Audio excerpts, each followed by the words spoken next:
Hello friends, welcome to my channel. இன்றைக்கி நம்ம சேனலில் வந்து பார்த்திங்க அப்படின்னா விஜய் டிவியில் வந்து ஏற்கனவே வந்து பார்த்திங்க அப்படின்னா தமிழும் சரஸ்வதி சீரியல் வந்துட்டு எண்டாக போகுதுன்னு சொல்லியிருந்தேன்.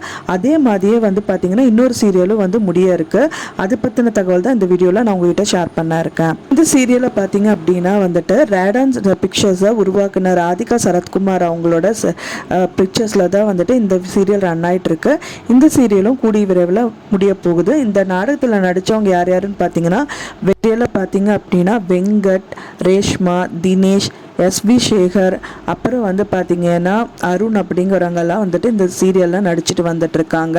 இந்த சீரியலை தொடங்கி 1 வருஷம் கம்ப்ளீட் ஆகிருக்கு. இருந்தும் இந்த சீரியல் வந்து எதுக்காக முடியுது அப்படின்னு பார்த்தீங்கன்னா டிஆர்பி ரேட்டிங்கில் வந்து ரொம்ப லோ ரேட்டிங்கில் போயிட்டுருக்கறனால இந்த சீரியலையும் முடிக்க இருக்காங்க. இந்த சீரியல் முடித்ததுக்கப்புறம் இன்னொரு புது சீரியலை வந்து விஜய் டிவியில் கொண்டு வர போகிறாங்க. அது என்னங்கிறது பார்க்கலாம்.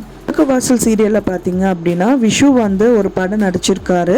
அதுதான் வந்து பார்த்தீங்க அப்படின்னா சம்சாரம் அந்த மின்சாரம். அந்த கதை காலத்தை வந்து தழுவின சீரியலாக தான் இந்த சீரியல் ரன் ஆகிட்டு வந்துட்டு இருந்தது.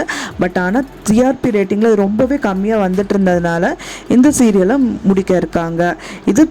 இதுக்கப்புறம் வந்து பார்த்தீங்கன்னா இன்னொரு சீரியல் கொண்டு வர போகிறாங்க. அதுதான் வந்து பார்த்தீங்கன்னா வீட்டுக்கு வீடு வாசப்படி அப்படிங்கிற சீரியல் தான். சொன்ன இந்த தகவல் உங்களுக்கு பிடிச்சிருந்தா ஃப்ரெண்ட்ஸ் மறக்காமல் லைக் பண்ணுங்கள், ஷேர் பண்ணுங்கள், சப்ஸ்கிரைப் பண்ணுங்கள். மேலும் உங்களோட கமெண்ட்ஸ் எங்களுக்கு கண்டிப்பாக வந்து முக்கியமாக படுது. ஸோ உங்களுக்கு கமெண்ட்ஸ் வந்து எந்த மாதிரி சீரியல் ரிலேட்டடாக வந்துட்டு நான் அப்படி அப்டேட்ஸ் கொடுக்கலாம் அப்படின்னும் எனக்கு தகவல் கண்டிப்பாக கொடுங்க. தேங்க்ஸ் ஃபார் வாட்சிங் மை வீடியோ ஃப்ரெண்ட்ஸ்.